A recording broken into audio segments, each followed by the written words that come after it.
pertemukan kembali dalam diskusi Metil pada sore hari ini, hari Senin tanggal 5 Juli 2021. Ya. Kita patut bersyukur karena kita sampai saat ini masih diberi kesehatan, ya. Banyak yang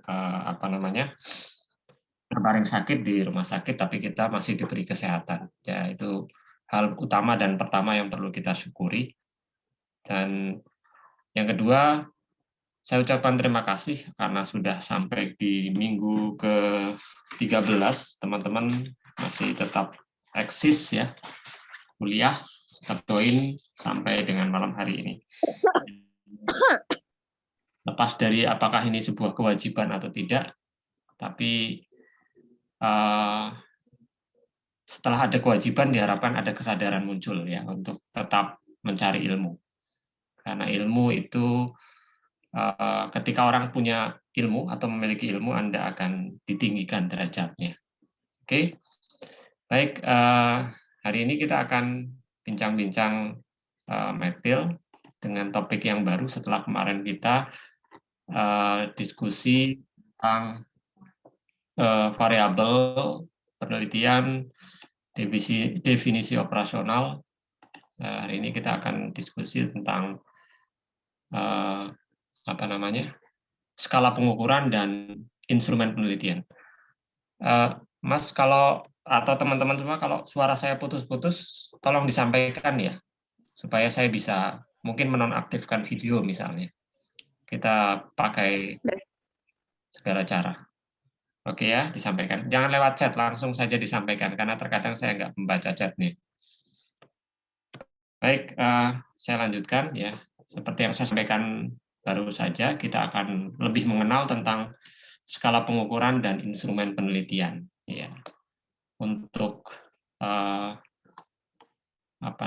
selayang pandang saja bahwa dua hal ini akan sangat Anda butuhkan ketika Anda sudah memasuki bab keempat dari penelitian yang akan Anda buat nanti ya, dari skripsi yang akan Anda buat. Ya, jadi nanti seandainya Anda di metode penelitian 2 masih mengikuti saya, artinya di metode penelitian 2 nanti akan ada beberapa dosen termasuk saya yang akan mengajar. Jadi seandainya nanti kelas kalian masih tergabung dengan saya sebagai dosen pengampu, saya akan melanjutkan dengan praktek. Ya. Saya optimalkan di metode penelitian 1 berkaitan dengan seluruh teori, metode penelitian 2 saya optimalkan dalam hal langsung praktek ya. Baik. Jadi ini akan sangat dibutuhkan ketika Anda sudah mulai masuk bab keempat ya, di bagian hasil dan pembahasan. Oke, mungkin sebelumnya saya sudah menyinggung juga tentang instrumen penelitian ya. Instrumen penelitian di materi kemarin di bagian definisi operasional itu sudah saya singgung juga. Karena sebelum kita membuat sebuah instrumen penelitian itu kita harus mengenal, kita harus mendefinisi operasionalkan sebuah variabel ya, sebuah kata kunci permasalahan riset yang sedang kita angkat. Ya. Nah, sebelum kita mengenal lebih jauh tentang apa itu instrumen penelitian, nah kita perlu mengetahui apa itu skala pengukuran, ya. Karena skala pengukuran ini akan menentukan bentuk. Skala pengukuran ini ada di dalam sebuah instrumen, ya. Jadi instrumen itu skala pengukuran dan instrumen penelitian ini semacam dua sisi mata uang ya, mata uang yang sama. Jadi mereka harus kemana-mana selalu bersatu ya. Jadi tidak boleh. Jadi ada instrumen tapi kok nggak ada skala pengukurannya, itu tidak mungkin terjadi, apalagi di penelitian kuantitatif ya, penelitian kuantitatif. Oke, apa itu skala pengukuran? Skala pengukuran itu, ini kalau definisi formalnya ya, semacam kesepakatan yang digunakan sebagai acuan untuk menentukan definisinya di sini panjang pendeknya interval ya dalam sebuah alat ukur atau instrumen. Sekali lagi, instrumen penelitian itu alat ukur ya. Instrumen penelitian itu alat ukur. Nanti akan kita cari tahu lebih jelasnya setelah kita sampaikan skala pengukuran. Ya, pendeknya itu instrumen itu sebuah alat ukur ya, seperti halnya termometer, seperti halnya timbangan gitu ya, timbangan berat badan itu instrumen-instrumen yang sudah valid, sudah ada sebelumnya. Nah, itu instrumennya. Kalau skala kita coba fokus ke skala pengukuran dulu. Dari skala pengukuran yang ada 4 ya selama ini yang digunakan. Itu nominal, interval, rasio, dan ordinal. Saya yakin untuk teman-teman yang sebelumnya sering mendengar ya, rasio, ordinal, interval, dan nominal ini pernah mendengar ya. Mungkin pernah disinggung juga di kuliah ataupun di waktu SMA misalnya ya, tingkat SMA. Oke, ini skala pengukuran. Jadi nanti seandainya ada yang ingin ditanyakan, langsung ditanyakan saja ya, jangan menunggu sesi tanya jawab ya. Ini bukan seminar, kita ngobrol. Kalau ngobrol itu mau nanya langsung nanya aja. Jadi nggak ada sesi khusus pertanyaan.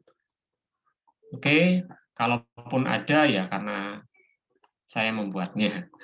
Oke, kemudian kita langsung masuk ya dari 4 skala ini kita langsung masuk ke skala nominal.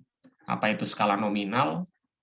Skala nominal itu berkaitan dengan sebuah skala untuk mengelompokkan, mengidentifikasi, dan membedakan data. Mengelompokkan, mengidentifikasi, dan membedakan data. Tapi di sini tidak ada arti, ya, tidak mempunyai arti. Pengelompokan, pengidentifikasian, dan pembedaan data tadi tidak ada arti atau tingkatan, tidak punya arti khusus atau tingkatan. Ya. Kemudian dalam skala nominal ini juga angka di sini adalah tidak bermakna matematika. Ya. Kita langsung contohkan saja, misalnya untuk skala nominal, ya. Contoh dari skala nominal ada di sini, sudah ada. Pria, wanita, ya pengelompokannya kan kayak gini. Jadi seandainya kita ingin membuat sebuah instrumen, kita kan sering kali ditanya, gitu. Atau mungkin teman-teman pernah mengisi kuesioner, instrumen penelitian ya atau kuesioner misalnya salah satunya, ditanya, itu kan jenis kelaminnya ya pria atau wanita. Mungkin ketika sensus penduduk ya, untuk teman-teman yang sudah pernah mengikuti sensus penduduk, pasti kan jenis kelaminnya juga diisi, pria atau wanita. Nah, biasanya pria ini diwakilkan ya, dengan angka 1, wanita dengan angka 2. Jadi ini untuk memudahkan ketika melakukan rekapitulasi data. Ya. Jadi pria ini dikondisikan sebagai angka 1, wanita 2. Bisa terbalik ya bisa juga sih, karena nggak ada arti atau tingkatan sama sekali ya. 1, apakah pria nomor 1 lantas pria lebih unggul? Tidak juga. Bisa dibolak-balik juga bisa juga. Nggak ada masalah ya. Kemudian contoh yang kedua berkaitan dengan misalnya status pekerjaan. Status pekerjaan misalnya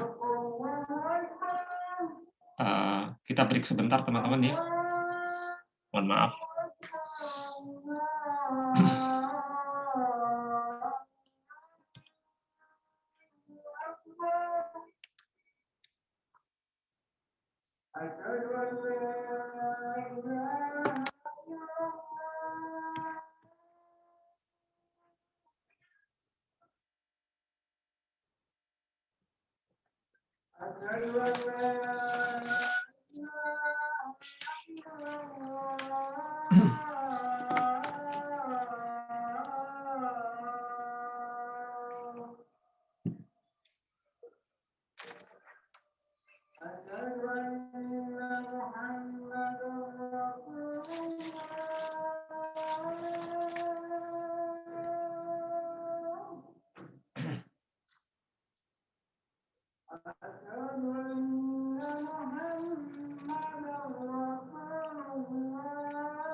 Baik, kita lanjutkan. Suara saya masih jelas terdengar ya, Mas, Mbak? Masih, Pak. Masih, Pak. Baik, ini adalah contoh lain dari skala nominal ya, yaitu misalnya ditanyakan adalah status pekerjaan ya, sebagai pegawai, wirausaha, atau dosen. Sekali lagi angka-angka di sini tidak menunjukkan apapun ya, atau peringkat bahwa pegawai nomor 1, dosen nomor 3, tidak ada hubungannya, ya, hanya pengelompokan saja. Dan misalnya ini berkaitan dengan pertanyaan warna ya, warna apa yang paling disukai? Hitam itu 1, putih itu 2, abu-abu 3. Ya, ini garis besarnya bahwa yang saya bilang tadi ya, jadi angka di sini tidak menunjukkan makna apapun kecuali memang mewakili dari masing-masing item pertanyaannya. Ya. Oke, ini skala nominal ya, teman-teman. Ini skala nominal. Kemudian yang kedua, skala ordinal. Ya, setelah tadi skala nominal, skala yang kedua adalah skala ordinal. Skala ordinal agak sedikit berbeda dengan skala nominal yang tidak punya tingkatan ataupun arti khusus. Nah, skala ordinal punya prioritas ya, punya peringkat atau rankingan. Ya, jadi makna angka ini punya prioritas, punya peringkat ya. Kemudian skala ini menjadi dasar dalam pembuatan skala Likert ya. Apa itu skala Likert nanti kita akan jelaskan. Ya, skala ordinal sekali lagi skala ordinal akan menjadi dasar dalam pembuatan skala Likert. Skala Likert adalah skala yang paling sering digunakan dalam penelitian sosial ya, yang kita akan gunakan ya di ilmu ekonomi, akuntansi maupun manajemen. Contoh dari skala ordinal ini misalnya ini ya, apa namanya? Misalnya ditanya ya, Anda ditanya dari soal ini mana benda-benda mana yang paling jadi prioritas Anda gitu. Kosmetik, aksesoris, buku bacaan atau jalan-jalan ya. Setiap orang punya kesukaan atau preferensi yang berbeda-beda ya terhadap ketiga benda ini. Dan setiap orang kemungkinan juga akan memiliki prioritas ya, yang berbeda, preferensi atau prioritas yang berbeda. Ya, jarang akan ada yang sama, mungkin ada yang sama. Ya, jadi ini skala prioritas ya. Mana yang paling Anda butuhkan dari ketiga benda ini. Dan yang paling dibutuhkan silahkan tuliskan angka 1. Ya. Nah, angka 1 berarti paling dibutuhkan, 2 itu biasa-biasa saja, 3 kurang dibutuhkan. Ya. Jadi silahkan memilih di sini. Bisa diperbanyak, bisa misalnya tambahan setelah kosmetik sudah, buku bacaan sudah, jalan-jalan sudah, dengerin musik. Nah, yang keempat dengerin musik, kemudian apalagi?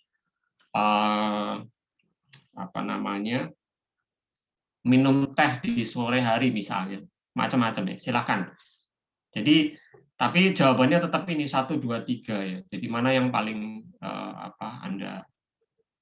Anda prioritaskan ya untuk paling dibutuhkan. Ya. Jadi perbedaannya skala ordinal dan nominal ya. Nominal tadi tidak ada prioritas atau peringkat, sementara ordinal sudah memiliki makna, sudah memiliki peringkat ya. Maknanya itu angka ini punya peringkat ya. Jadi nggak sembarangan kita kasih angka di sini. Misalnya saya senang kosmetik misalnya untuk yang wanita ya tentunya akan mengisi angka 1 di kosmetik. Ya, tidak mungkin mengisi angka 2, itu tidak boleh. Ya, contohnya itu seperti itu ya. Jadi perbedaan dengan skala nominal adalah bahwa skala ordinal sudah memiliki peringkat atau perankingan. Kita masuk ke skala yang ketiga, yaitu skala interval. Ya, skala interval.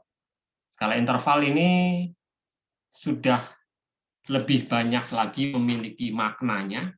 Ya, kalau tadi ordinal hanya pemeringkatan, sementara interval itu sudah memiliki nilai peringkat, kemudian punya ciri jarak, ya jaraknya sama ya. Kalau dilihat dari namanya saja interval itu jarak ya. Jarak. Jadi skala ini sering digunakan untuk pengelompokan usia ya, lebih banyak di usia contohnya di sini. Jadi antara usia 21 sampai 30 di angka 1, angka kemudian intervalnya 10 ya kalau dilihat teman-teman di sini ya. Pak kok di bawah 21 kok tidak ada nggak ditulis di sini Pak, kalau usianya 15 gimana Pak? Nah, ini hanya contoh ya. Ini hanya contoh. Sekali lagi ini hanya contoh. Dan teman-teman bisa sangat menuliskan ya. Misalnya tergantung keperluannya juga. Misalnya di sini sebelumnya di atasnya ditulis kurang dari 21. Nah, artinya 0 sampai 20 itu dikasih kategori angka 1 bisa juga.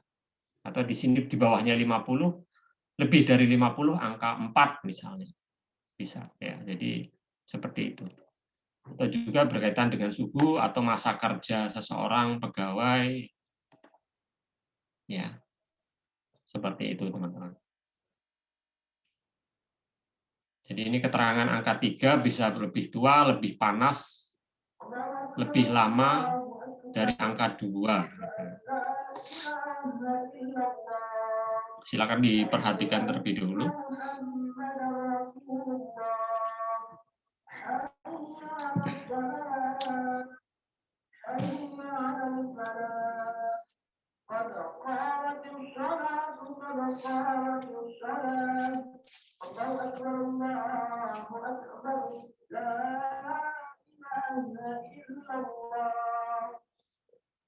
Jika ada yang ditanyakan, diperbolehkan, silakan.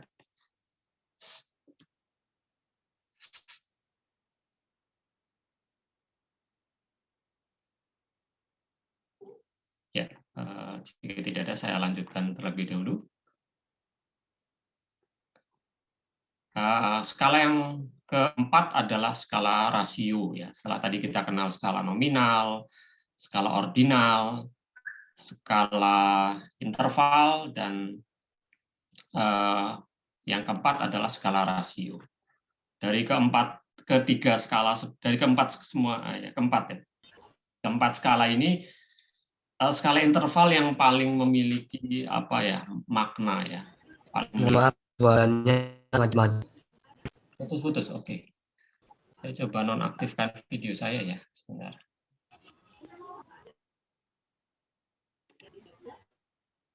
Oke, mohon maaf saya nonaktifkan video saya. Oke, gimana? Apakah masih macet-macet? Udah jelas, Pak. Jelas, oke, baik. Ya, saya lanjutkan.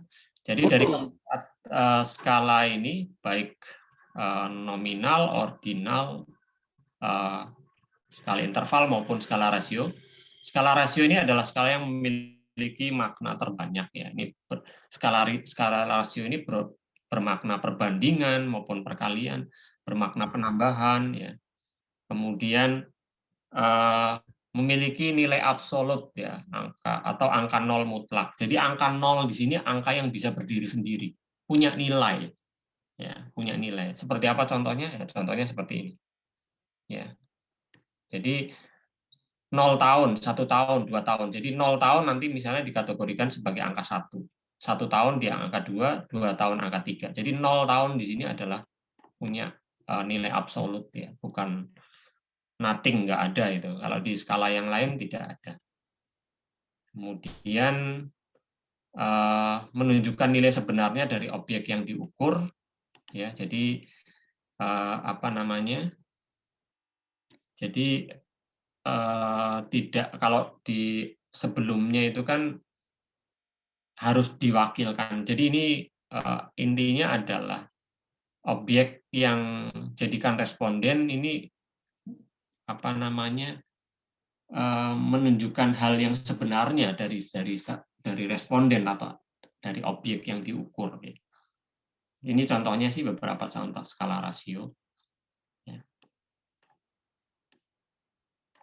Rasio bisa seringkali seperti ini ya penampakannya, 1:2, 1:15 itu kan skala rasio ya. Ya itu beberapa skala secara umum ya yang akan kita temui ketika melakukan riset nanti. Ini kesimpulan dari masing-masing skala tersebut dilihat dari karakteristiknya yang membedakan masing-masing skala tersebut ya. Jadi kalau skala nominal hanya dari segi dilihatnya dari hasil label atau pengkategorian saja. Ya, sekali lagi nominal paling sederhana dilihat dari label atau pengkategorian saja. Sementara skala ordinal dia merupakan labelisasi, pengkategorian, juga ada unsur pemeringkatan di sana. Ya, itu yang ordinal. Kemudian dari interval lebih banyak lagi ya, kategorisasi, pemeringkatan juga iya, jarak juga iya. Ya. Sementara skala rasio itu semuanya ada, paket lengkap ya skala rasio ini. Jadi keempat-empatnya ada. Pak. Ya. Tadi kan ada di skala ordinal itu Pak yang cara urutan pilihan dengan nomor ini angka 1 dan 3.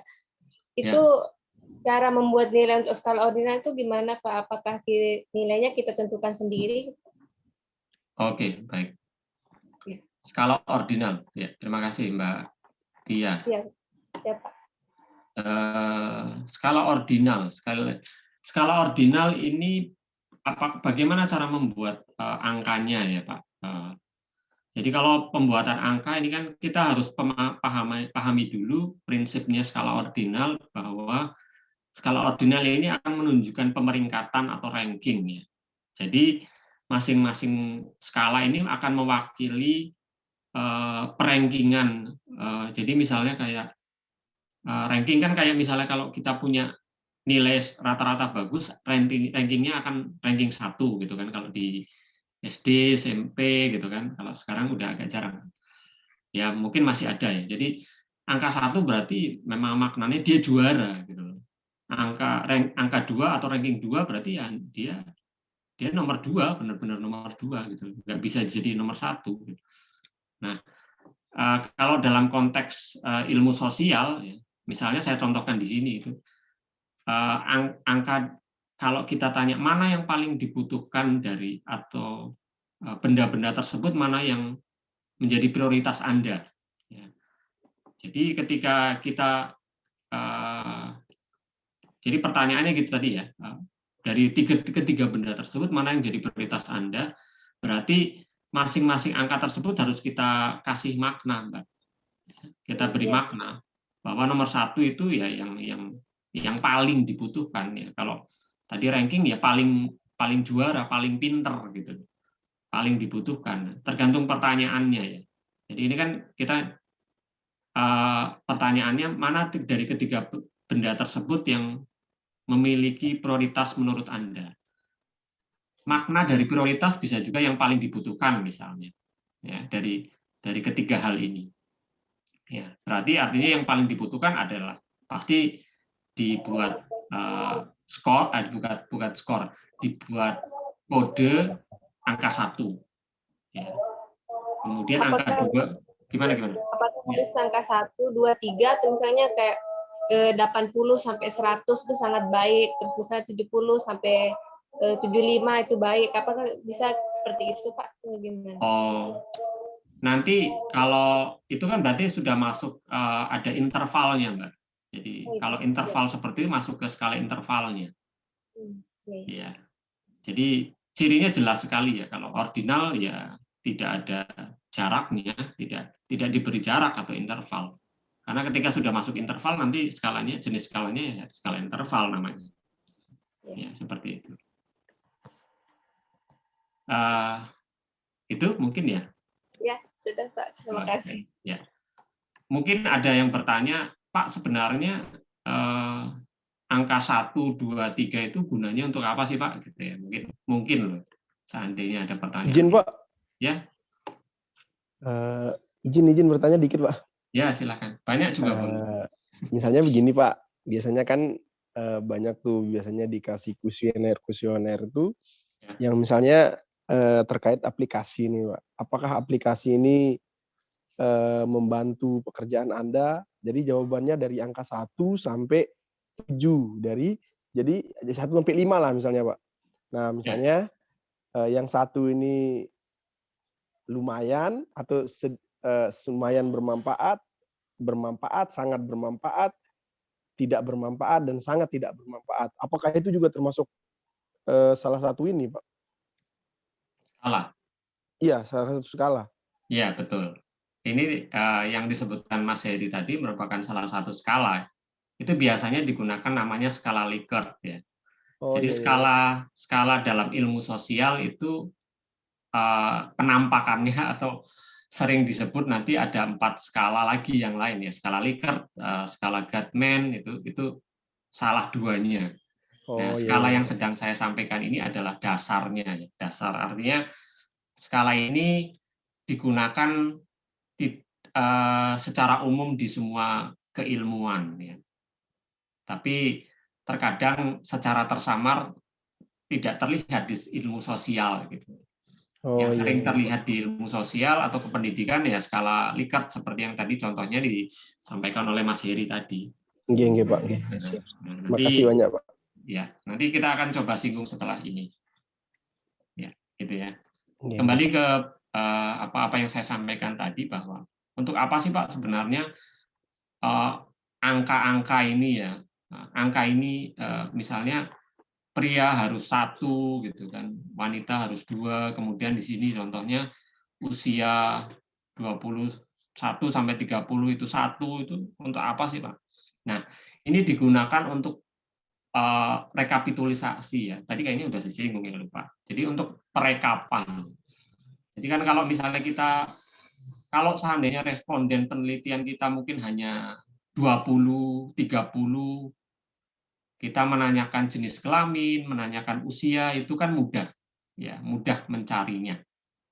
Misalnya jenis kelamin laki-laki 15, perempuan 15 juga Pak, kelihatan hanya 30. Ya. Tapi bagaimana kalau responden kita di atas 100, di atas 200 gitu. Kita harus melihat satu persatu prianya berapa, wanitanya berapa, dihitung gitu kan, nggak mungkin. Ya. Butuh waktu yang lama gitu kan, tidak efisien ya. Kalau seringkali dosen saya sering bilang, dosen saya waktu kuliah itu, jangan melakukan hal-hal yang bodoh yang bisa Anda gunakan aplikasi untuk menghitungnya. Gitu. Jadi beliau terkadang sering berikan. Jadi kalau sudah ada aplikasi, sudah ada alat, ya sudah gunakan saja. Ya. Jadi kita bisa percaya, tapi untuk efisiensi waktu ada baiknya Anda gunakan aplikasi yang sudah disiapkan, misalnya SPSS. Jadi banyak cara untuk mengefisiensikan ketika kita ingin merekapitulasi hasil riset ya. Ya kan kalau respondennya 300 menghitung berapa jenis kelamin laki-laki, berapa perempuan kan wow, pusing gitu ya. Nah, jadi gunakan aplikasi yang ada ya. Jadi jangan mempersulit diri. Ya, itulah gunanya kita mengenal skala dan pembuatan kategori angka 1, 2, 3 dan seterusnya. Pak, saya kok tambah pusing. Nggak apa-apa, Mas. Itu wajar saja ya.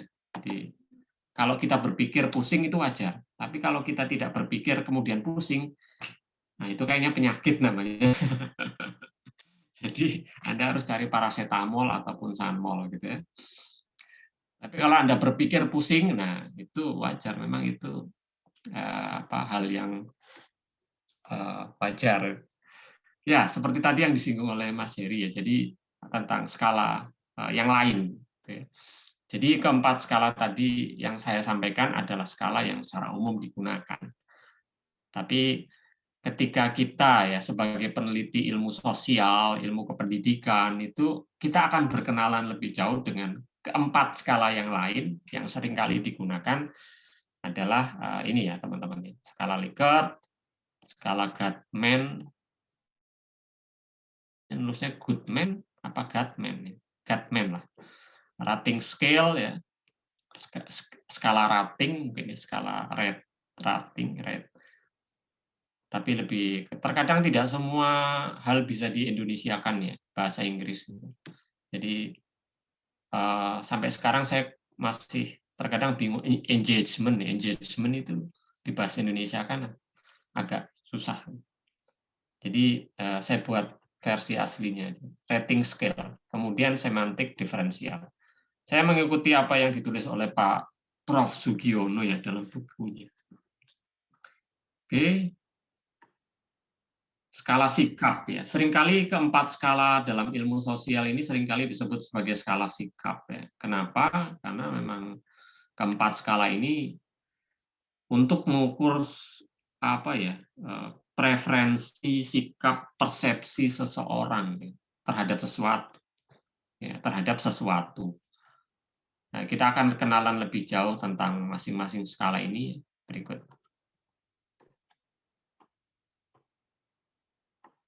Ya, oke. Jadi kita simpan dulu memori tentang skala ordinal, nominal, skala apa namanya interval dan rasio. Jangan dibuang, disimpan dulu ya. Kita akan kenalan dengan keempat skala lainnya yang baru, yang lain.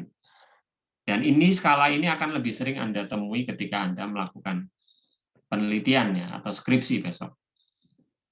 Oke, yang pertama skala Likert ya. Skala Likert ini skala yang mengukur sikap, pendapat, persepsi seseorang atau sekelompok orang tentang fenomena sosial ya, tentang fenomena sosial. Bisa macam-macam ya namanya fenomena sosial ya. Pilkada, kemudian kinerja pegawai, kalau di kita ya, berkaitan dengan minat seseorang terhadap sesuatu ya itu.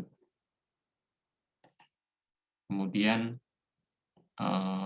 ya untuk yang jaringannya kurang stabil nggak apa-apa. Kemudian skala Likert adalah apa namanya menggunakan indikator ya, indikator penilaian sebuah variabel ya. Jadi kalau kita mengukur misalnya mahasiswa berprestasi ya, berarti kita menggunakan skala Likert misalnya. Berarti kita harus melakukan mendefinisikan dulu ya dalam definisi operasional tentunya ya. Prestasi mahasiswa itu definisinya apa dulu ya untuk penyamaan persepsi. Kemudian kita tentukan indikatornya. Indikatornya itu untuk mengukur kapan seorang mahasiswa kita sebut sebagai mahasiswa berprestasi. Nah, itu. Jadi bagaimana kita melihat seorang mahasiswa itu berprestasi atau tidak. Nah, kita tentukan indikatornya dulu. Ya, misalnya kayak IPK-nya di atas 3,5 misalnya, IPK ya. Kemudian yang kedua aktif berorganisasi ya, misalnya organisasinya lebih dari 2 ya. Kayaknya sudah pernah saya singgung juga di materi variabel ya. Kemudian jawaban setiap item, pertanyaan maupun pernyataan itu menggunakan gradasi dari yang positif sampai yang negatif ya. Tadi ya seperti Mas Heri sampaikan ada sangat bermanfaat, bermanfaat, kurang bermanfaat, tidak bermanfaat. Ya. Jadi dari positif sampai negatif. Sangat pintar, pintar, kurang pintar, tidak pintar. Ya. Jadi semakin menurun. Kemudian yang perlu diketahui adalah ini instrumen penelitian menggunakan skala Likert biasanya berbentuk checklist atau pilihan ganda, dan nah ini skala ini adalah skala yang viral, ya, paling disukai oleh peneliti-peneliti ilmu sosial, paling mudah digunakan dan secara dari segi responden nanti paling mudah dimengerti juga, ya, karena kalau kita terlalu rumit membuat instrumen, nanti responden kita bingung. Ya. Kita menyebar kuesioner itu dalam rangka mencari data yang valid. Ya. Kita menyebar kuesioner dalam rangka mencari data yang valid, tapi seandainya, jadi kuesioner yang kita sebarkan itu akan diisi oleh responden kita. Ya. Mengisi kuesioner itu juga perlu waktu, ya. Terkadang juga responden kita sibuk. Ya. Jadi dalam tanda kutip sebenarnya kita mengganggu mereka. Ya. Jika pertanyaannya itu sudah membuat mereka bingung bagaimana mereka akan mengisi dengan baik, gitu, itu akan jadi pertanyaan. Jadi penentuan skala ini sangat menentukan hasil data yang kita dapatkan itu valid atau tidak. Nanti kalau respondennya sudah ogah-ogahan, hasilnya pasti akan tidak bagus, ya, untuk kelanjutan penelitian kita. Ya, jadi sekali lagi tentukan skala yang memang tepat untuk instrumen penelitian Anda. Nah, ini adalah contoh, bukan contoh, ya, ini adalah scoring, ya, dalam skala Likert, ya. Tadi ini contohnya sempat disampaikan oleh Mas Heri tadi. Bisa ini sangat bermanfaat, ya, ragu-ragu, misalnya, atau kurang bermanfaat dan sangat tidak bermanfaat. Nah, di sini hanya sangat setuju, sangat tidak setuju, ragu-ragu, ya, dan lain sebagainya. Nah, identiknya skornya pasti menurun, ya. Ya, sangat setuju diwakili oleh skor 5,5. Dan makin ke bawah nanti akan diwakili oleh poin 1. Ya. Oke, ini contoh untuk scoring skala Likert, ya. Jadi dari coba kita lihat contohnya ada. Oh, ini adalah istilahnya apa, ya? Penilaian dari masing-masing skala Likert contoh, ya. Tidak hanya sangat setuju, ya. Ya, sangat sering, kadang-kadang tidak pernah juga bisa. Sangat positif, tidak, sangat baik, tidak baik, ya. Sangat bermanfaat juga bisa. Jadi silakan disesuaikan dengan pertanyaan atau pernyataan dari instrumen Anda. Ya, jawabannya. Ini jawaban dari skala Likert, ya. Jawaban dari skala Likert. Ini contoh skala Likert, teman-teman. Ya. Misalnya ini bentuk checklist, ya. Kan ada 2 bentuk, pilihan ganda sama checklist. Ini contoh yang checklist juga yang seringkali agak sering digunakan. Ya. Contohnya seperti ini. Prosedur kerja baru akan segera diterapkan di perusahaan Anda. Nah, ini jadi isi dari kuesioner misalnya kayak gini, ya, instrumennya. Jadi pertanyaannya seperti ini atau pernyataan ini, ya. Jawaban respondennya bagaimana? Ya. Jadi ini akan disebar ke seluruh karyawan. Ya. Jadi sebuah perusahaan akan mensosialisasikan, bukan akan mensosialisasikan, ya, sudah akan menerapkan prosedur kerja yang baru, ya. Misalnya salah satunya biasanya masuk jam 8, sekarang 7.30, salah satunya. Ya, seperti itu. Jadi akan menilai sejauh mana preferensi, persepsi, sikap karyawan terhadap prosedur kerja yang baru tersebut. Ya, karyawan berhak memilih mana jawaban yang paling sesuai. yang perlu diketahui bahwa di skala-skala ini tidak ada jawaban yang paling benar. Ya. Sekali lagi, tidak ada jawaban yang paling benar. Hanya jawaban yang paling mendekati dari apa namanya ya, yang paling mendekati perasaan responden lah gitu, paling mendekati. Ya. Jadi Anda mau jawab sangat tidak setuju, yaitu hak responden. Ya. Bahkan itu yang diharapkan. Ya. Jangan sampai takut-takut gitu. Aduh, saya sebenarnya pengen jawab tidak setuju, tapi khawatir. Saya menjawab sangat setuju aja. Nah, itu akan terjadi bias ya. Hasilnya akan sangat disayangkan itu. Itulah seringkali kenapa sebuah kuesioner itu tidak mencantumkan nama. Ya, atau seringkali opsional, boleh diisi atau boleh tidak. Karena untuk mengantisipasi perasaan-perasaan yang dari responden yang khawatir ya, perasaan khawatir, sehingga tidak objektif dia menilai dirinya sendiri. Ya, begitu. Oke, ini misalnya ya, ada soal latihannya di bukunya Pak Sugiono. Belum saya buatkan slide-nya ini.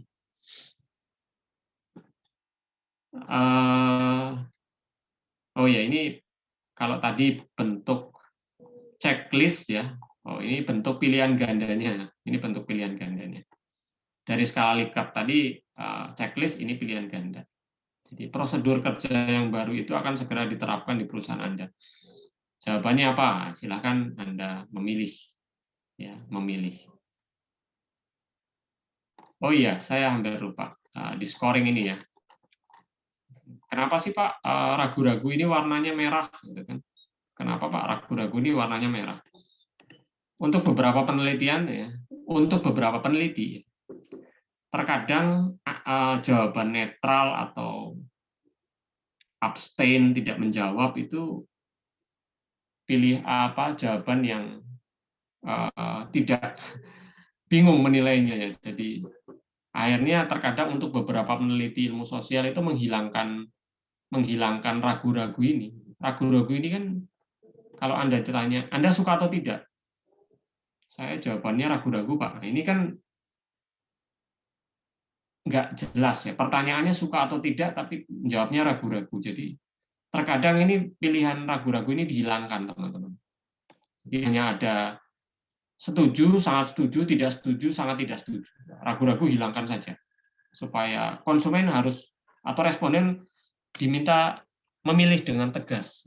Gitu. Anda suka calon presiden tersebut atau tidak? Nah, gitu. Jadi ada juga peneliti yang seperti itu.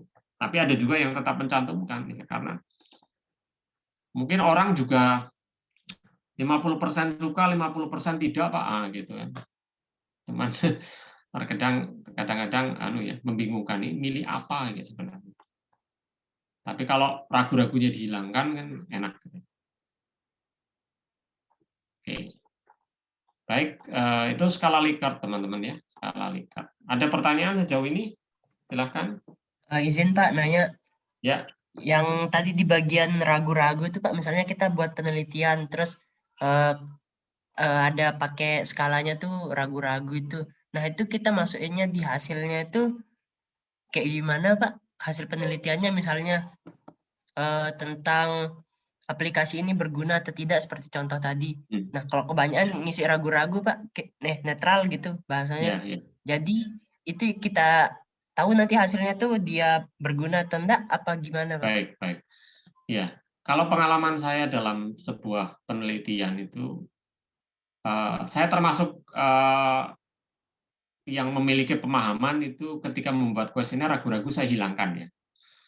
Karena itu tadi alasan saya tadi. Nah, ketika mungkin pertanyaan berkaitan dengan pertanyaan seandainya tetap ada ragu-ragunya gitu ya.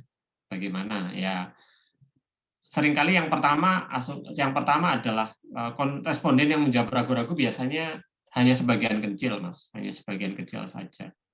Mohon maaf kalau boleh saya menyatakan bahwa ketika ada yang menjawab ragu-ragu, menurut saya memang dia kurang bisa mengambil keputusan ya. menurut saya ya, menurut saya.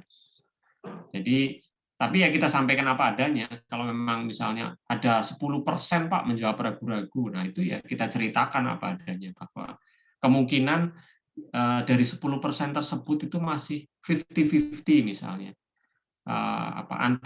Berarti kan antara yang bersangkutan suka dan tidak sukanya itu seimbang ya, terhadap sebuah penerapan prosedur tadi. Ya, jadi ya buat saya itu kurang tidak jelas ya. Makanya itu saya terkadang menghilangkan ragu-ragu. Tapi ya kita sampaikan, karena memang kita sebagai peneliti mencantumkan ragu-ragu, ya kita sampaikan bahwa ini ada angka yang cukup besar, misalnya 10% menjawab ragu-ragu. Nah, ini bisa jadi evaluasi buat perusahaan. Ternyata ada yang ragu-ragu ya, bahkan yang misalnya yang tidak setuju di bawah 1%, Pak. Tapi yang ragu-ragu kok 10%. Nah, ini gitu.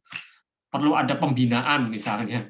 Karena masih ada separuh ini nggak setuju. Nah, nggak setujunya di mana? Eksplorasi lagi oleh perusahaan. Gitu. Kalau yang setuju dan sangat setuju, ya nggak masalah ya. Artinya berarti aman saja, aman. Dia sudah paham dengan prosedurnya, dia menyukai prosedurnya, gitu kan. Ini yang ragu-ragu yang akan masuk kategori pembinaan itu tadi. Ya mungkin gitu ya, Mas Alvin. Iya, Pak. Terima kasih, Pak. Ya.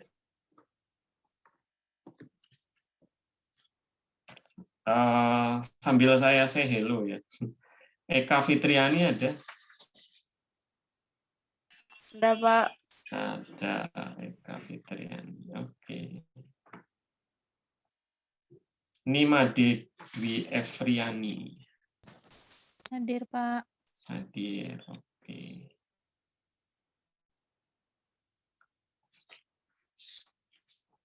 Siapa lagi nih? Imade Swarda Mayasa Putra. Hadir, Pak. Hadir. Oke.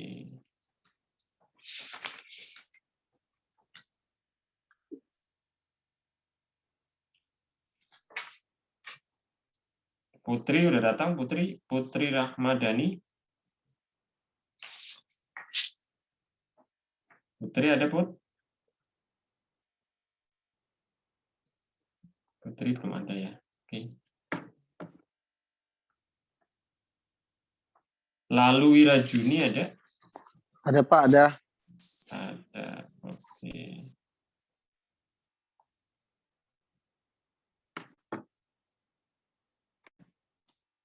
Adam Harisma Memdika. Ada Adam?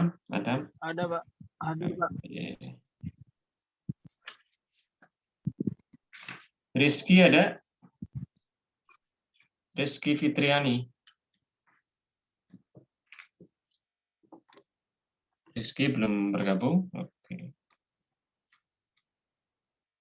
Habil ada, Bil? Habil ada. Ada. Oke. Hadir, Pak. Rizky Fitriani hadir.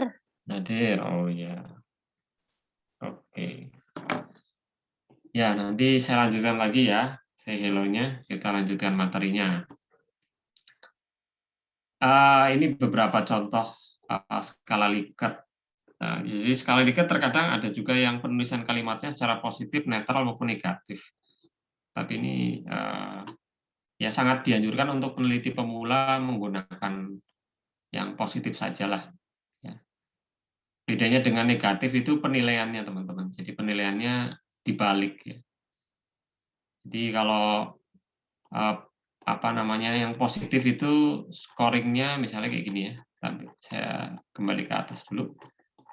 Nah, ini adalah contoh scoring yang positif untuk pernyataan positif. Ya. Skor 5 di paling atas di bagian sangat setuju. Sangat setuju ya. Kalau pernyataannya atau pertanyaannya negatif, skor 5 ada di paling bawah. Ya, seperti itulah. Ya, jadi tapi untuk yang peneliti seperti kalian pemula di awal sangat disarankan untuk membuat pernyataan pertanyaan yang positif saja. ya, supaya tidak terjadi bias terhadap responden penelitiannya. Oke, kita masuk di skala yang kedua, yaitu skala. Izin Pak, nanya yang Ya. tadi di positif, negatif, sama netral tuh. Ya. Kalau yang netral tuh berarti dia tidak menjelekkan ataupun membaguskan Ya. Subjeknya gitu Pak ya, baru Betul, dikatakan netral. Tapi kalau bisa banyak didefinisikan. diproduksi itu bukan dia masuk positif Pak? Ya, ini saya ambil kebetulan dari contohnya tempatnya Prof. Sugiono ya. Jadi misalnya mobil diesel banyak diproduksi di Jepang. Ya mungkin karena dari faktanya yang selama ini digunakan di Indonesia, mobil-mobil yang kita dipakai konsumen Indonesia mungkin dari Jepang ya. Jadi mungkin ya walaupun secara tendensi itu lebih lebih ke arah kok kenapa Jepang gitu ya. Mungkin karena faktanya di lapangan Jepang itu sebagai produsen yang paling banyak diminati mobilnya di Indonesia ya. Ya memang ada betulnya sih Mas, ketika kita mengatakan netral, kenapa enggak misalnya mobil diesel banyak banyak digunakan di Indonesia, tapi juga ada tendensi ya misalnya tidak menjurus ke negara tertentu misalnya, bisa juga seperti itu. Nah, tergantung dengan pertanyaannya saja sih. Ya. Jadi maksudnya positif, negatif, dan netral itu betul ya, bahwa definisinya tidak memihak segala tidak punya kecenderungan. Tapi pada dasarnya bahwa sebuah kuesioner itu tidak boleh ada tendensi itu wajib ya, wajib sekali. Ini mungkin hanya berkaitan dengan misalnya kayak gini, coba kita lihat definisikannya. Karena ada yang bertanya. Jadi saya mencintai mobil diesel karena hemat bahan bakar. Nah, ini kan tidak mengandung kata-kata yang negatif ya. Misalnya saya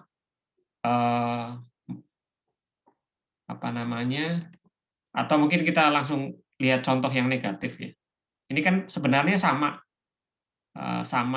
ingin bisa dikatakan pertanyaannya ingin melihat sejauh mana preferensi atau sikap seseorang terhadap mobil diesel ya. Mobil bermesin diesel itu bagaimana? Nah, kalau pertanyaan yang pertama itu kan isinya positif ya, tidak ada menjelek dalam tanda kutip menjelekkan ya. Nah, ini kalau yang negatif itu yaitu tadi pernyataannya ada kandungan menyudutkan gitu lah. Nah, ini sangat tidak disarankan seperti yang saya bilang tadi. Nah, netralnya di sini, netral di sini dalam artian orang agak dialihkan ya. Dia suka atau tidak suka dialihkan dengan kata-kata diproduksi lah ceritanya itu. Oh iya, lebih ke arah ke situ. Jadi pertanyaannya kan kita ingin melihat sejauh mana orang suka terhadap mobil diesel. Nah, yang pertanyaan kedua ini ciri pertanyaan yang netral sih ya, enggak saya lebih suka atau saya tidak suka gitu, lebih dinetralisasi ya, dengan mengatakan banyak diproduksi di Jepang. Nah, jadi lebih ke arah situ ya, netral. Ini sebenarnya maknanya sama ya, seperti yang saya bilang tadi, ingin melihat sejauh mana responden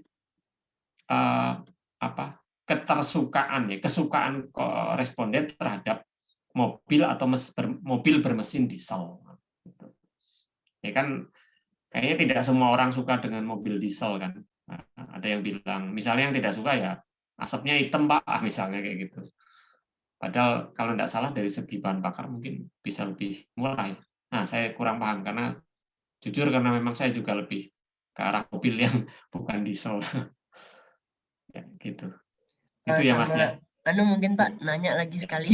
Yang ini kan kalau misalnya pertanyaannya ini tentang suka atau enggak sama mobil itu Pak ya. Terus kalau dari yang pertanyaan yang netral tuh kayaknya kalau orang jawab mobil diesel banyak diproduksi setuju tidak setuju gitu, enggak ada nanti di hasilnya itu enggak ada hubungannya dia menunjukkan dia suka atau enggak gitu. Jadi apakah kuesioner yang netral ini tugasnya cuma buat sekedar selingan gitu Pak, biar enggak bosen orang baca apa gimana Pak gitu? Enggak seperti itu. Jadi bentuk kalimat ini kan konsepnya ke arah bentuk kalimat ya. Jadi bentuk kalimat sebenarnya harusnya memiliki makna yang sama ya. Memiliki makna yang sama. Artinya mungkin akan lebih tepat ini ketika di konsepnya tetap kita pertanyaannya sama sebenarnya ya. Apakah sejauh mana sih konsumen menyukai mobil bermesin diesel ya? Konsepnya sebenarnya tetap pertanyaan besarnya itu. Ya.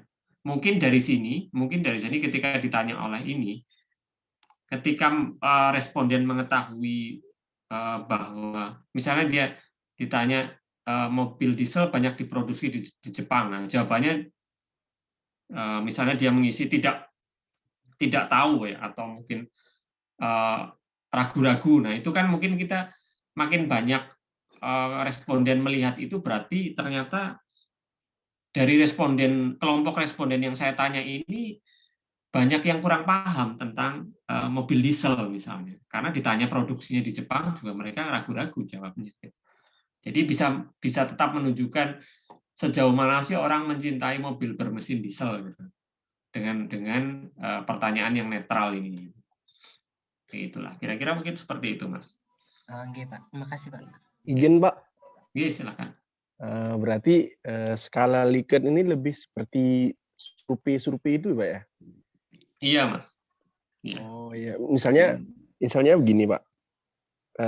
Apakah bisa survei itu misalnya kita diberikan ke pihak ketiga gitu untuk melakukan survei, kita cuma ngambil datanya aja. Misalnya biasanya ada beberapa kementerian untuk menilai suatu kinerja itu, tapi bukan dari kita yang mensurvei, kita berikan pihak ketiga untuk melakukan survei supaya netral gitu. Betul. Ya Gitu, itu Pak, memang sangat dihimbau seperti itu ya. Kan kita susah menilai diri kita sendiri. Ya. Kalau apakah saya baik atau tidak, saya jawab sendiri kan tentu saja kebanyakan orang ya saya pasti baik. Tapi kan kita tidak akan pernah tahu. Benar. Ya, jadi kinerja saya bagus atau enggak, metode saya mengajar bagus atau enggak misalnya saya. Kalau saya jawab sendiri ya saya pengennya kan pengennya ya, saya pengennya bagus. Ya kira-kira kayak gitu. Iya, siap. Jadi kalau misalnya kalau di dosen itu kan ada evaluasi kinerja dosen itu ya. Jadi tidak mungkin respondennya adalah dosen itu sendiri, sesama dosen gitu kan. Ya sesama dosen boleh lah, tapi nggak mungkin yang bersangkutan. Kalaupun yang bersangkutan dilibatkan, itu tetap harus melihat, istilahnya ada penilaian kinerja 360 derajat ya. Yang Malah, jadi pernah beberapa kali survei, Pak. Ya, jadi tetap sekali survei, Mas. Tapi instrumennya kan tetap sama. Hanya saja yang dilibatkan pihak-pihak, pertama yang bersangkutan, kedua koleganya, teman-temannya, yang ketiga murid-muridnya, misalnya kayak gitu. Nah, jadi lebih objektif ya. Nah, jadi kan yang bersangkutan misalnya dia jawab, oh saya mengajarnya bagus, tapi ternyata teman-temannya dan muridnya tidak menjawab kayak gitu, berarti dia nggak objektif orang. Nah, gitu. Jadi justru kalau dia sendiri yang dinilai dan dia dilibatkan itu juga harus hati-hati gitu. Gitu.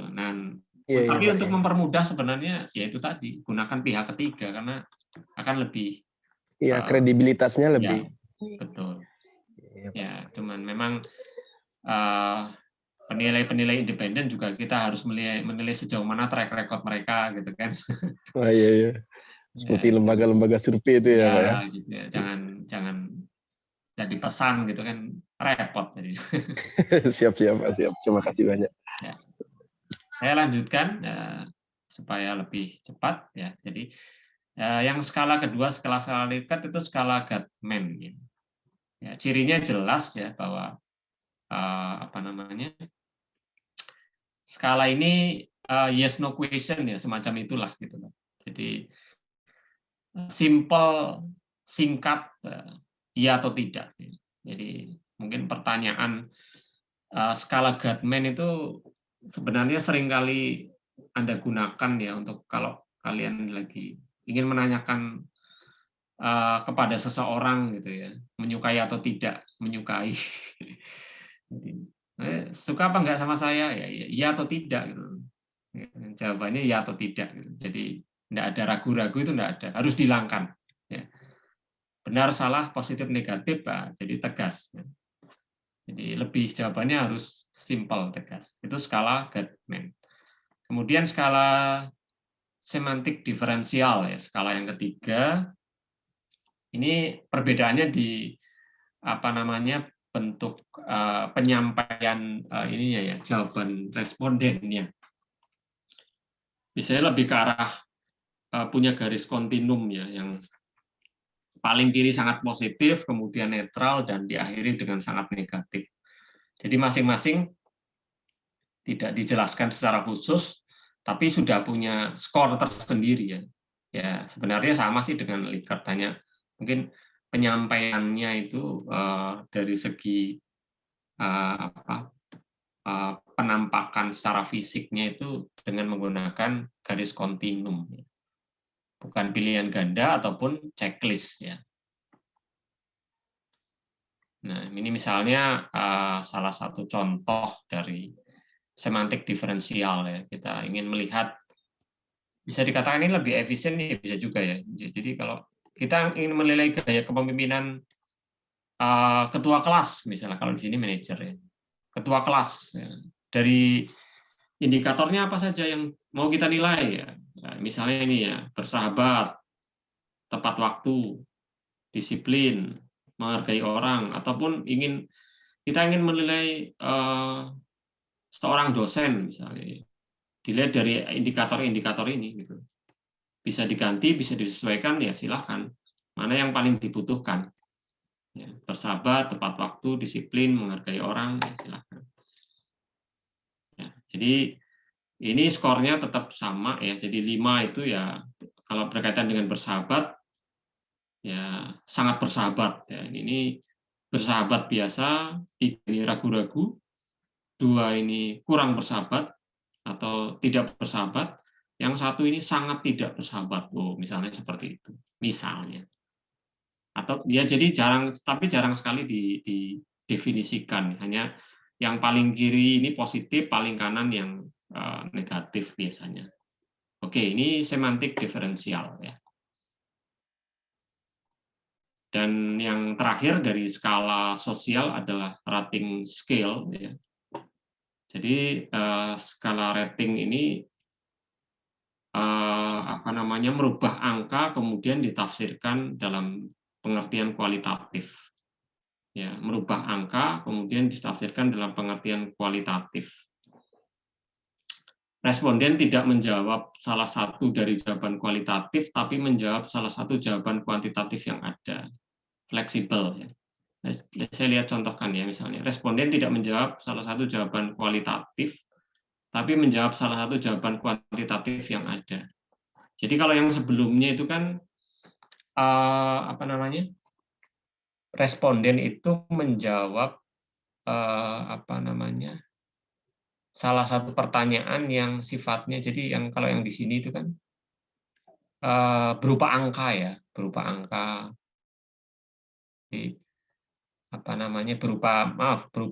berupa kualitatif sifatnya ya, bersahabat, tidak bersahabat, tepat waktu, tidak tepat waktu, sangat setuju, sangat tidak setuju, dan lain sebagainya.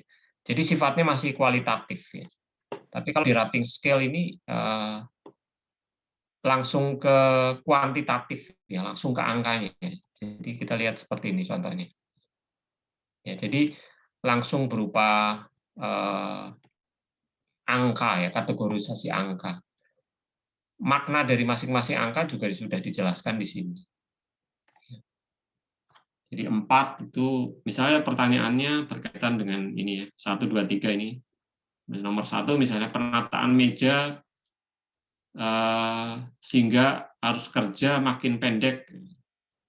Nah, Anda pilih yang mana? Kalau 4 berarti tata ruangnya sangat baik, 3 cukup, 2 kurang, dan 1 tidak baik. Ya memang kalau pertanyaannya ada 10 atau 20 atau 30 pertanyaan ya terkadang responden juga harus membuka kembali nih, maksudnya angka 1, angka 2, angka 3 itu apa sih? Jadi terkadang rating scale ini cukup apa ya, membuat responden harus berpikir kembali ya. Jadi akan bisa mengakibatkan ini apa namanya, terjadi kesalahan pengisian itu rentan juga kalau di rating scale.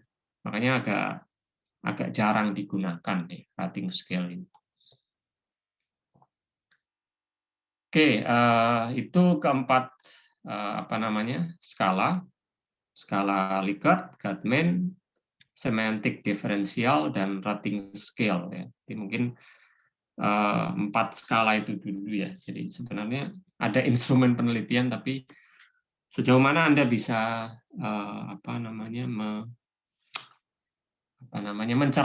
mencerna materi yang sudah saya sampaikan.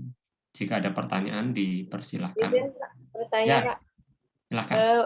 Gimana caranya kita nentuin skala yang kita gunakan sudah tepat dengan tujuan penelitian kita itu, Pak? Apakah ada pilih salah satu atau gimana?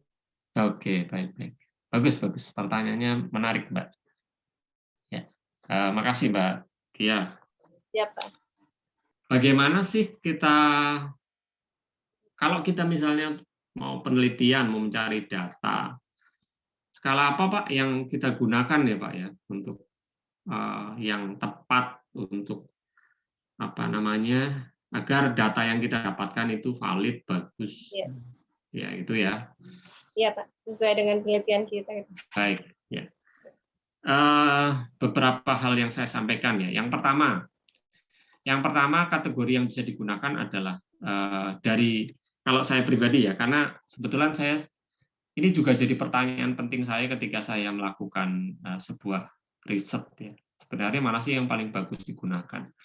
Ya memang kalau kita melihat kebanyakan orang ya skala Likert aja lah, Pak, gunakan gitu. Ya, iya sih. Seringkali banyak bahkan yang seperti itu, udah skala Likert aja gitu. Cuman memang akan bagus juga karena kita sebagai seorang peneliti harus tetap mencari tahu ya. Kenapa sih kita tetap menggunakan skala Likert?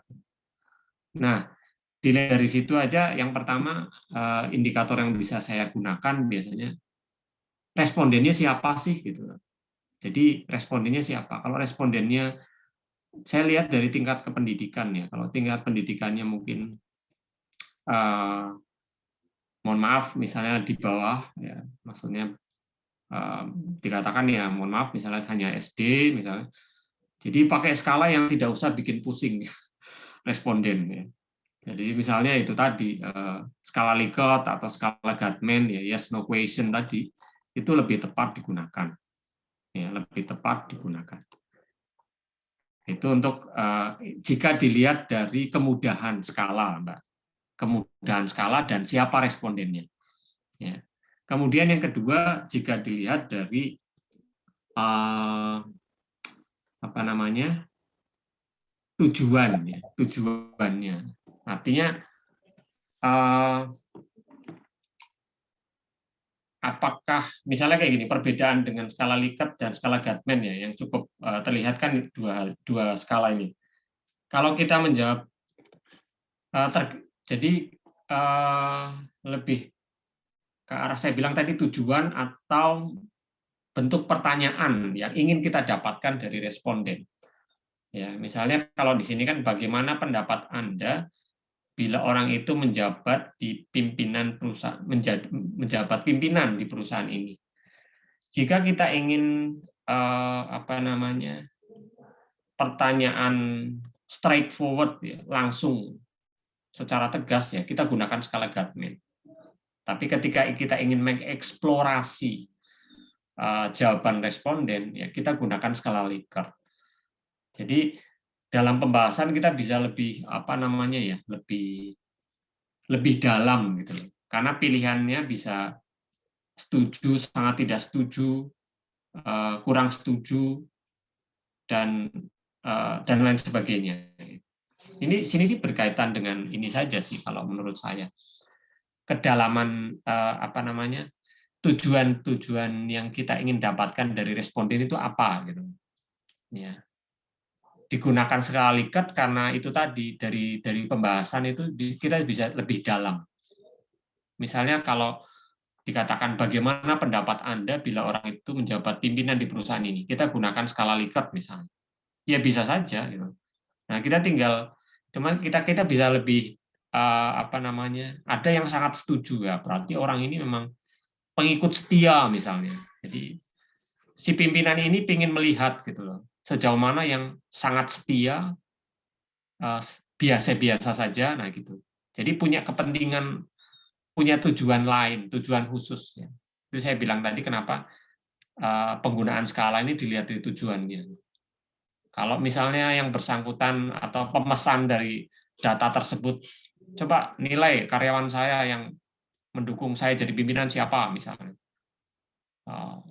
Terus yang diminta gimana Pak? Ya saya ingin yang cepat aja, yang maksudnya yang biar saya pengen tahu gitu. Untuk saya soalnya ingin apa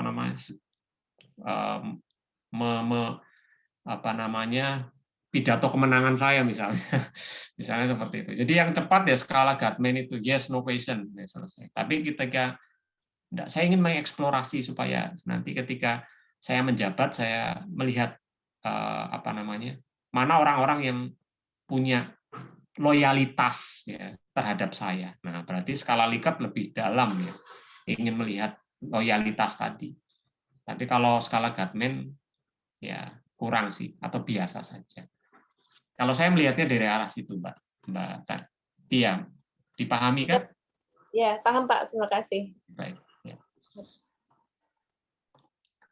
Ya, oke. Jadi memang kalau tidak salah, memang kalau saya baca di bukunya siapa, saya mohon maaf agak lupa. Untuk persepsi, sikap, persepsi itu atau preferensi ya, kesukaan seseorang terhadap sesuatu lebih ke arah itu tadi Likert, Gottman ya. Sementara kalau rating scale itu lebih ke arah apa namanya sesuatu yang kalau sikap tidak cocok lah digunakan di sini gitu. Kita menilai kesukaan seseorang di rating scale ini kurang cocok memang. Ya, kira-kira seperti itu. Ini latihan ya. Latihan, coba Anda apa namanya? Anda buat lah ya. Anda buat ya. Misalnya contohnya begini nih latihan. Kita ingin mengetahui hal-hal apa saja sih yang mempengaruhi mahasiswa termotivasi mengikuti perkuliahan. Nah, berarti misalnya saya sebagai pemesan data meminta kepada Anda, tolong buatkan apa namanya, ini kira-kira instrumennya atau skala pengukurannya menggunakan apa? Instrumennya bagaimana sih? Bagaimana orang mahasiswa apa namanya? Apa sih yang membuat mahasiswa itu senang mengikuti perkuliahan seorang dosen?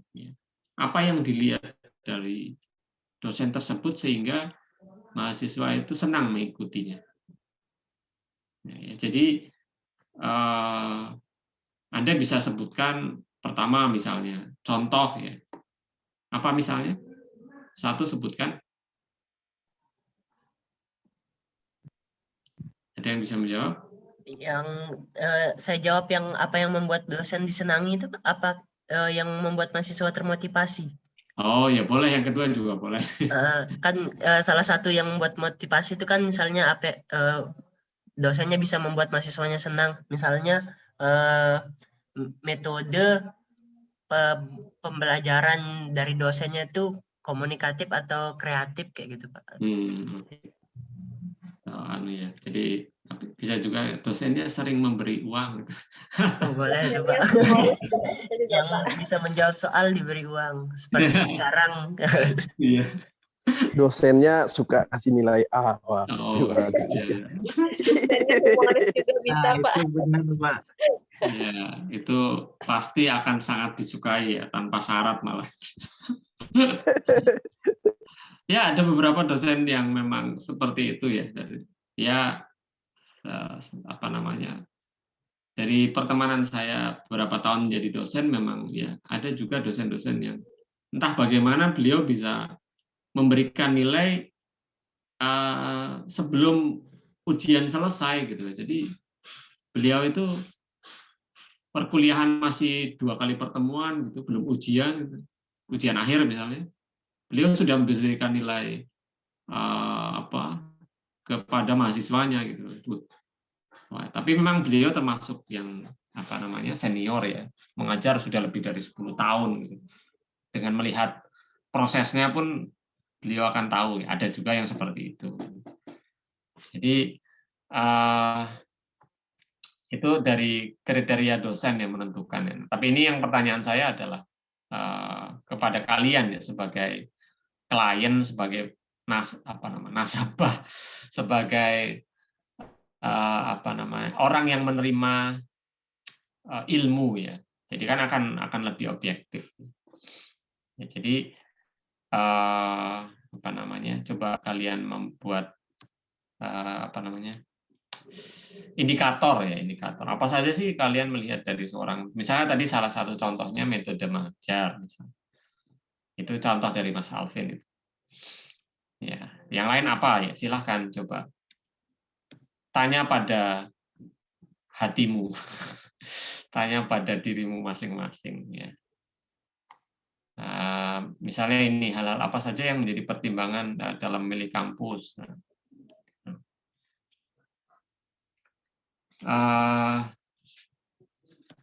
Coba, oke, mungkin saya akan lebih sekalian say hello ya gitu ya, daripada saya kasih latihan nanti teman-teman.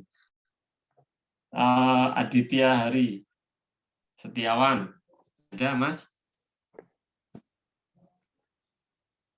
Aditya ada? Ada. Nur Diana. Izin Pak, dia nggak bisa masuk Zoom katanya. Oh gitu. Oke. Alvina Damayanti. Hadir Pak, Alvina Damayanti. Oke. Alvina, apa yang membuat Anda termotivasi mengikuti perkuliahan? Untuk mendapatkan ilmu, Pak. Untuk mendapatkan ilmu, oke, satu. Oke, kalau dilihat dari dosen itu apa yang paling Anda lebih sukai? Cara penjelasannya Pak, sama keramahan terhadap mahasiswanya. Oke ya, sudah. Jadi Mbak Alvina sudah memberikan 2 indikator ya. Oke, makasih Mbak. Nurul Fatika Sari. Hadir Pak. Ya. Kalau Nurul dilihat dari segi apa Anda melihat dosen itu? Si Pak mencari ilmu. Kalau dari dosennya Anda apa yang membuat Anda tertarik mengikuti perkuliahan seorang dosen? Dilihat dari apanya? Cara mengajarnya sih Pak. Cara mengajarnya ya. Oke. Ya. Jadi rata-rata hampir sama. Sri Wahyuni ada? Hadir Pak. Sri Wahyuni. Ya Pak. Lebih melihat apa ini dari seorang dosen? Thomas sih. Dari apanya? Pak, ulang Pak. Mohon diulang Pak pertanyaannya. Jadi dari seorang dosen ini Anda lebih melihat apanya? Kenapa Anda tertarik mengikuti perkuliahan dosen ya? Anda melihat dosen tersebut itu kayaknya pertanyaan 1 dan 2 ini lebih hampir nyambung lah 1 2 ini. Anda lebih melihat kalau melihat dosen itu Anda melihat apanya ya? Dari cara mengajarnya. Cari cara mengajarnya. Ada lagi yang lain? Itu aja Pak. Itu aja ya. Oke. Ya. Baik. Jadi kalau seandainya yang mengajar misalnya siapa ya? Siapa itu penyanyi K-pop itu pasti senang juga ya. Kurang sih Pak. Enggak Oh, kurang. suka K-pop. Oh, nggak suka K-pop. Ya, ya karena oke, makasih Mbak. Jadi mungkin untuk beberapa mungkin kaum Hawa itu kan kalau Korea itu kan senang gitu ya. Misalnya ketika yang mengajar siapa salah satu anggota band siapa saya kurang tahu namanya. Mungkin lebih senang Pak kalau ternyata dia yang bersangkutan merupakan dosen misalnya. Wah, kan jadi luar biasa. Oke, Erani ada Erani? Hadir, Pak. Oke. Menurut Anda apa yang Anda menjadi pertimbangan ketika Anda memilih kampus? Kenapa, Pak? Kenapa? Apa yang menjadi pertimbangan Anda memilih kampus AMM misalnya? Karena kampus MM itu menarik bagi saya, Pak.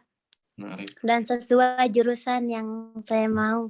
Oke, menarik dan sesuai jurusannya. Ya sebenarnya pertanyaannya sih bisa ditanya lagi ya, misalnya kayak di kampus lain kan ada jurusan yang sama gitu. Tapi nggak usah dijawab ya, nggak usah dijawab. Itu saja. Terima kasih Mbak Rani. Ratna Dewi ada? Iya, Pak. Ada, Pak. Oke, Ratna, apa yang menyebabkan Anda memilih sebuah kampus ya seperti AMM? Akreditasinya, Pak. Akreditasinya. Oke. Yang jadi pilihan utama ya, akreditasi ya.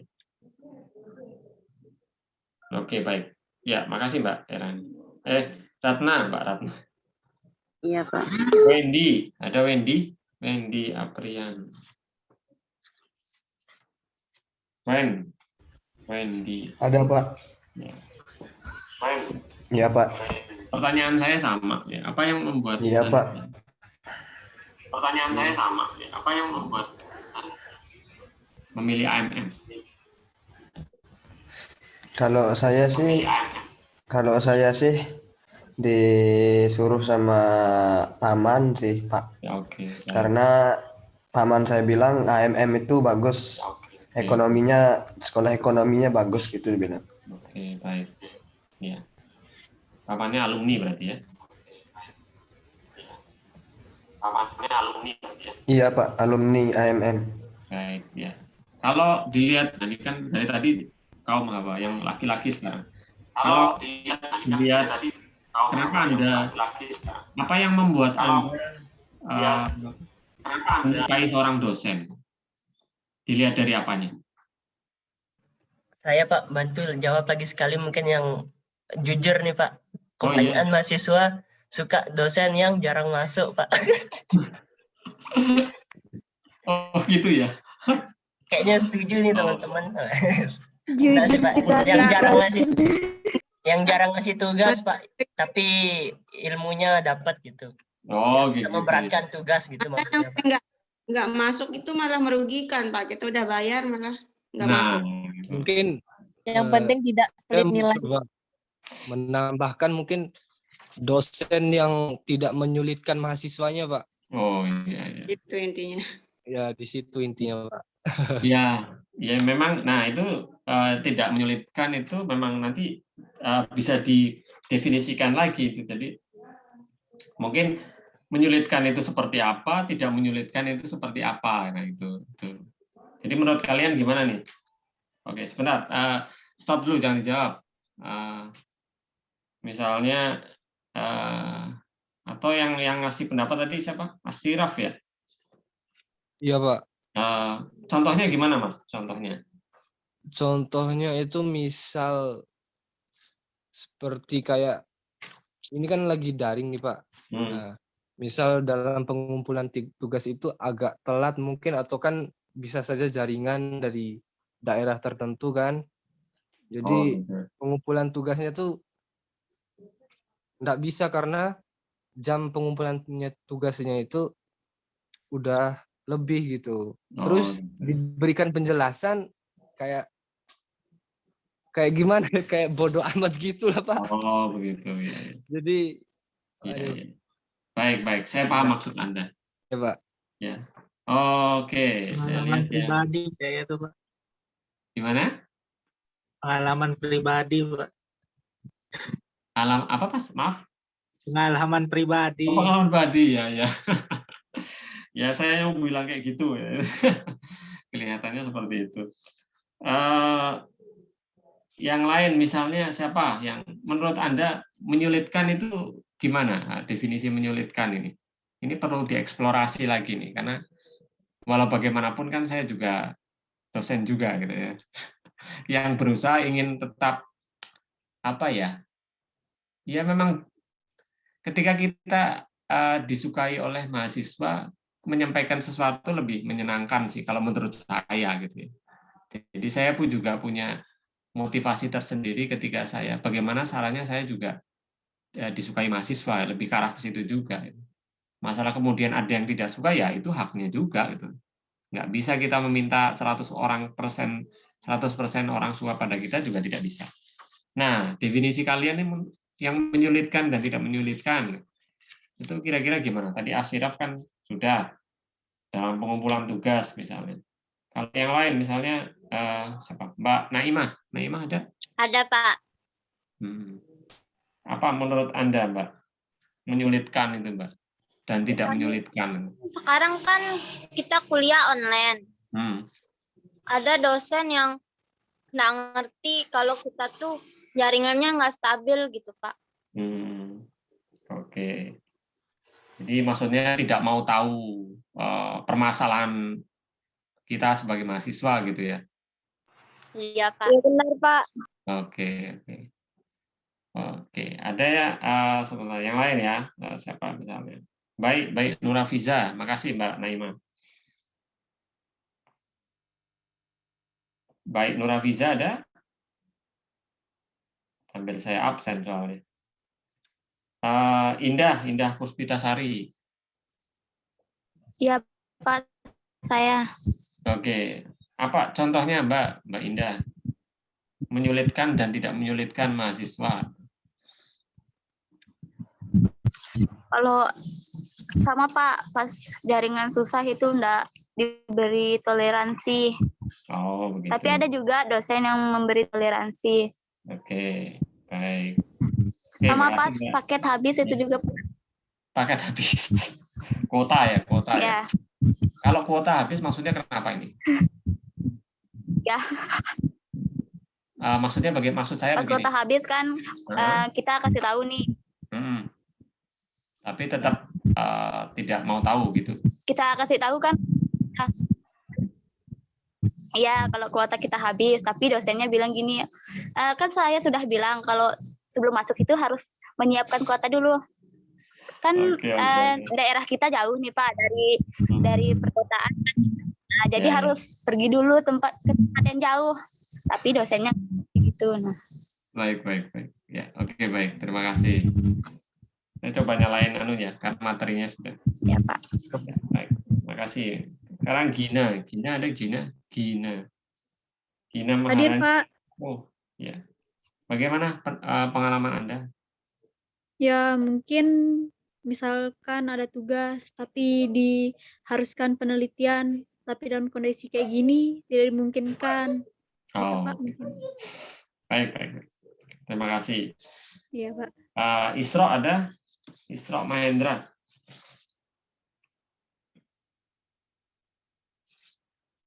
Isra nggak ada ya? Nur Sinta. Hadir, Pak. Ya, Nur Sinta.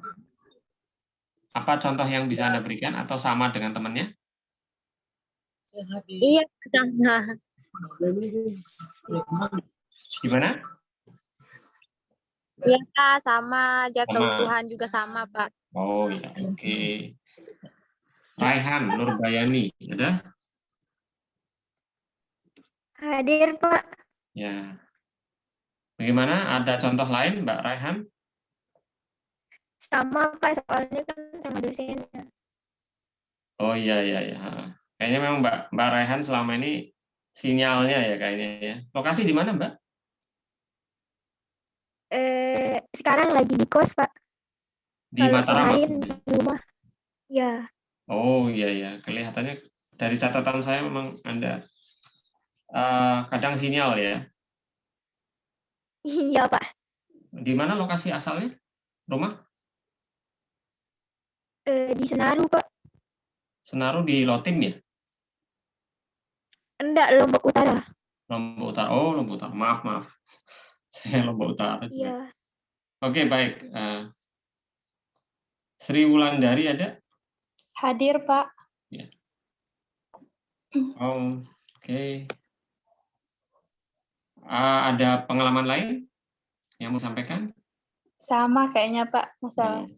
Baik ya. Sekalian saya eksplorasi ini. Ini Wayan Putri Darmayanti ada? Ya, Pak. Oke. Ada pengalaman lain, Mbak? Yang gimana, Pak? Yang Dipertimbangkan. di di kondisi menyulitkan itu bagaimana menurut Anda itu? Bisa diulang, Pak? Gimana? Nggak jelas. Menyulitkan mahasiswa itu, menyulitkan mahasiswa itu bagaimana contohnya menurut Anda? Dosen yang menyulitkan mahasiswa gitu. Iya. Gimana? Mungkin sama aja kayak teman-teman yang lain, Pak. Kendalanya sama gitu. Oke, samanya seperti apa? Apa kuota juga? Bukan kuota aja sih, mungkin permakluman masalah sinyal atau kehadiran. Kehadiran, oke. Ya. Terus oke, juga. Baik, terima kasih. Ya. Selanjutnya Anggun Faradila. Ya, hadir, Pak. Ya. Mbak Anggun ini udah kerja kayaknya ya? Iya, Pak. Ya. Bagaimana menurut dari kacamata yang udah kerja ini? Iya, mungkin agak susahnya kalau jam kuliahnya kebentrok. Kadang kan jam pulang kerja nggak seterusnya sesuai sama yang di SK kan, Pak. Walaupun di SK tertera jam 5, tapi pasti ada aja jam molornya. Apalagi kalau di tanggal-tanggal tertentu kayak akhir bulan atau ada laporan mingguan, laporan bulanan, pasti molor pulangnya. Jadi itu sih, Pak, kendalanya di kehadiran. Ya.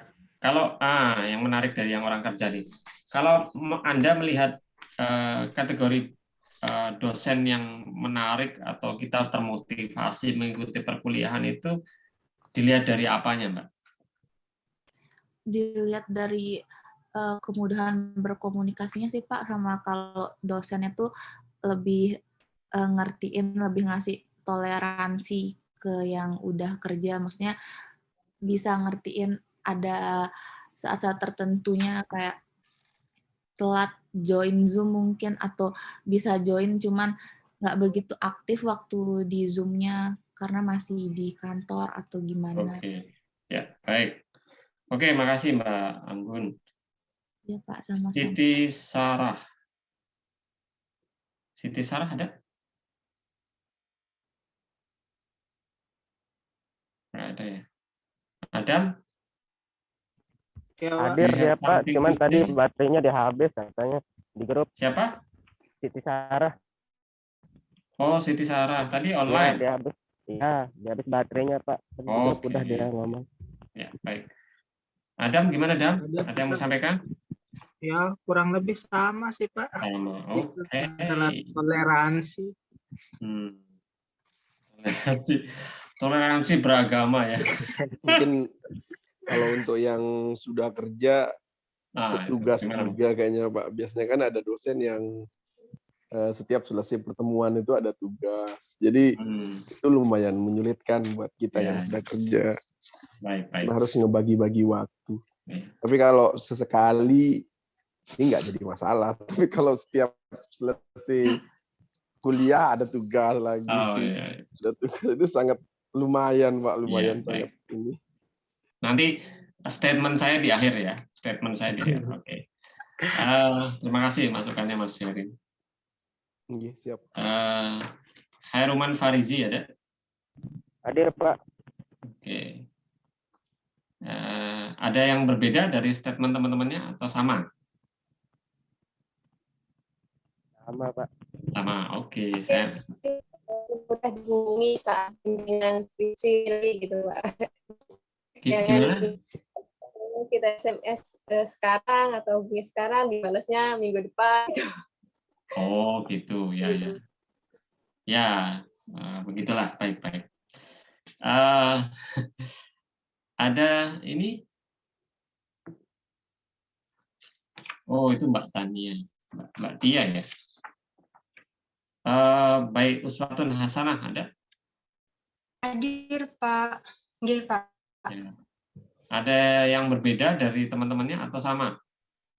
Mungkin ada sedikit, tapi setujunya di Mbak Anggun. Oh, iya. Oh, Anda sudah bekerja juga? Nggih. Oh, oke. Masih di kantor ini berarti? Masih. Oh iya, kelihatan. Baik. Apa yang mau disampaikan coba? Mungkin di masalah penugasan biasanya terkadang waktu presentasi atau bagaimana dalam menyampaikan presentasi kita tidak begitu maksimal. Terus oleh dosennya tersebut tidak terima atas ketidakmaksimalannya. Itu sih Pak toleransinya yang kurang. Baik, terima kasih Mbak Uswatun Hasanah. Nggih Pak, sama-sama. Tia, ada yang mau disampaikan lagi? Tia Hania? Sudah Pak, cukup itu yang tadi yang masalah misalnya kalau bimbingan kita dihubungi gitu. Oh, oke. Loh, Anda sudah bimbingan apa? Enggak sih, Mak. Pengalaman dulu kan waktu dulu kan di alih jenjang kan, sekarang kan dulu kan D3 juga Pak, dan kan alih jenjang. Ya, pengalaman dulu waktu Iya, baik. D3 gitu. D3-nya di AMM juga? Oh, ini kalau gambarnya di saya ini Mbak Tia lagi enggak di Unram. Oh, di Unram. Oke, baik. Baik, terima kasih Mbak Tia. Mu'arif ada? Mu'arif Rahman Taihul. Hadir Pak. Mungkin saat berangkat kerja di pagi hari itu Pak, kadang kan ada jam kuliah yang pagi gitu, harus pagi banget, jam 7.15. Kadang kita udah harus siap standby, padahal itu kan jam kita berangkat kerja juga Pak, jadinya bentar. Oh, Anda sudah kerja juga ya? Iya Pak. Baik. Ya, oke. Terima kasih masukannya Mas Mu'arif. Ada yang belum saya panggil? Saya Pak. Saya Pak. Saya Pak.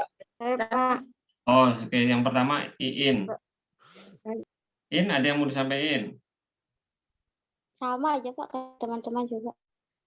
Oke, baik. Iin, siapa Iin? Siapa Mbak? Anggraini. Iya. Oke. Yang belum Iwan Setiawan. Iwan Setiawan ada? Iya Pak. Hadir Pak. Oke. Ada yang beda dari temannya? Sama Pak, terkendala jaringan Pak. Kendala jaringan. Oke, yang belum lagi siapa? Baik Nurafiza Pak. Baik Nurafiza. Sebentar. Baik Nurafiza di nomor berapa ya? Baik Nurafiza. Maaf ya, sebentar. Oh, tadi kayaknya saya panggil. Oke, Mbak, baik. Ada yang berbeda dari pendapat teman-temannya? Sama aja sih Pak, masalah jaringan tadi aja hilang jaringannya. Nah, iya pas saya panggil tadi belum ada. Oke, baik. Putri ada? Putri Rahmadani? Nggak ada ya? Ada lagi yang belum? Sudah Pak ya? Baik Regita. Baik Regita. Sudah sih tadi karena Anda tadi ada pendapat. Tapi ada yang beda yang mau disampaikan? Mbak Regita? Dosen ya Pak? Iya, boleh. Ini paling ini sih Pak, kalau kampus sendiri mungkin banyak nih teman-teman yang terkait permasalahan kampus itu Pak, belum ada kepastian. Misalnya kita harus bayar pembangunan, tapi itulah Pak. Oh iya iya. Ya, itu yang pertama. Yang selanjutnya mungkin kalau untuk dosen mungkin ada beberapa yang secara sekarang kita lagi ini ya, lagi online gitu. Jadi kadang ada yang kayak gini telat respon atau kayak gitu langsung dianggap minus, yang kayak gitu sih Pak. Oh iya iya, baik baik. Sama tadi ya, gangguan sinyal gitu ya, ternyata. Iya Pak. Tidak bermaksud tidak cepat respon, tapi karena kondisi sinyalnya gitu ya. Oke, baik Mbak Regita. Ada Aditya tadi saya coba ulang lagi yang belum respon ini.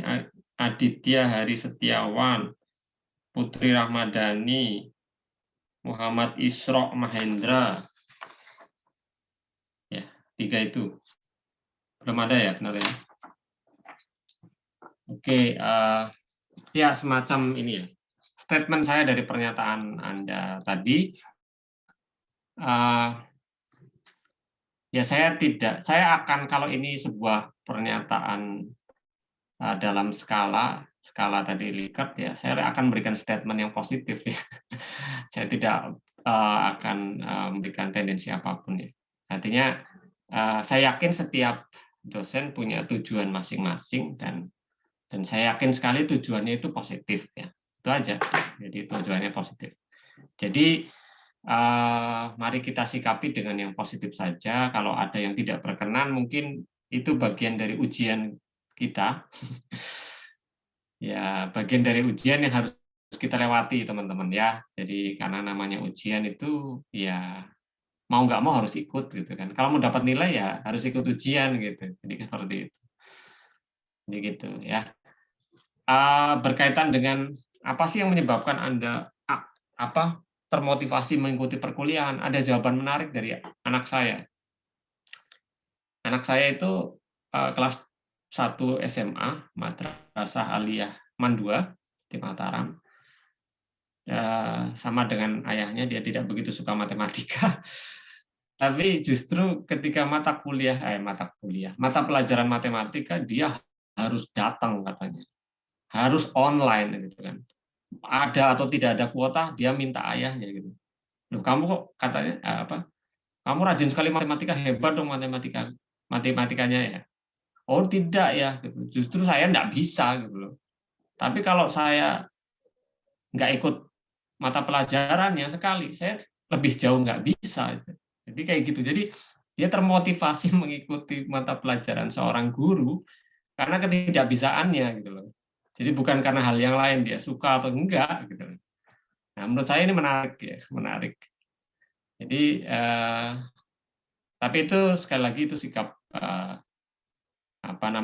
masing-masing orang punya persepsi yang berbeda-beda terhadap indikator kenapa sih saya suka mengikuti dosen tersebut ya. Seperti tadi sebagian besar mengatakan cara mengajarnya, komunikasinya gitu. Nah, itulah beberapa indikator yang bisa kita tulis ketika kita membuat instrumen mencari data tentang apa sih yang menyebabkan seorang dosen itu diminati oleh mahasiswanya atau mahasiswa tersebut termotivasi untuk mengikuti perkuliahan seorang dosen.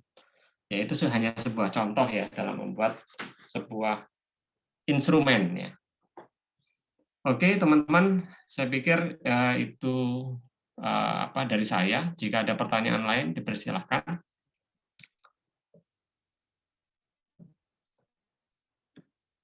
Ya, 5 detik. 5 detik senyap tidak ada apa-apa itu juga lama sekali kelihatannya kalau online. Jadi oke, saya cukupkan dulu materi kita pada malam hari ini. Ini sudah malam, tidak sore. Jadi terima kasih atensinya sampai jam 9 malam ini teman-teman masih tetap aktif. Mudah-mudahan kita semua diberi pencerahan ya, materi, dapat pahala juga karena kita mengikuti majelis ilmu. Amin. Ya. Sampai ketemu di pertemuan berikutnya. Mohon maaf bila ada kekurangan. Akhirul kuliah, akhirul kalam. Assalamualaikum warahmatullahi wabarakatuh. Selamat malam ya teman-teman semua. Waalaikumsalam warahmatullahi wabarakatuh. Terima kasih Pak. Terima kasih. Terima kasih Mas Alvin sudah recording. Oke Pak, terima kasih kembali Pak.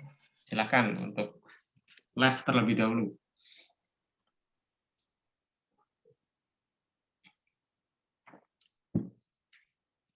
Sudah pulang ya Mas Alvin ya?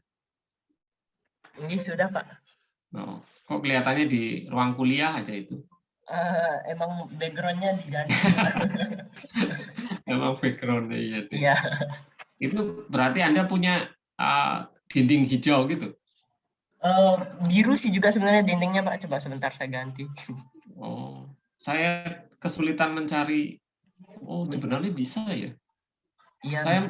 Saya mencari dinding itu susah sekali mengganti background itu. Iya Kak, kalau ndak hijau biru biasanya Pak yang cepat keganti. Kalau putih emang agak susah karena. Tapi sepanjang pengetahuan saya Anda mengikuti kuliah, itu layarnya selalu, backgroundnya selalu ini? Kadang ganti Pak, cuma waktu Bapak ngejelasin sih kadang saya ganti. Oh begitu, artinya background Anda maksudnya selalu bisa tampil optimal ya sebenarnya. Padahal ada hijau, ada putih gitu kan? Ya kadang saya pakai SpongeBob kayak gini juga Pak, cuma mungkin Bapak nggak perhatiin. Enggak, ya, yang saya perhatiin maksudnya kok bisa optimal ya gambarnya itu. Oh, yang di sini. Iya, saya heran. Saya nggak Karena bisa, ada ya. kontras mungkin Pak, warna kulit saya sama tembok juga. Oh begitu. Iya kayaknya gitu Pak. Karena agak gelap kulit saya terus temboknya terang gitu. Oh iya. Oke dah. Terima kasih bincang-bincangnya. Sampai ketemu ya minggu depan. Ya, terima kasih Pak. Ya, assalamualaikum.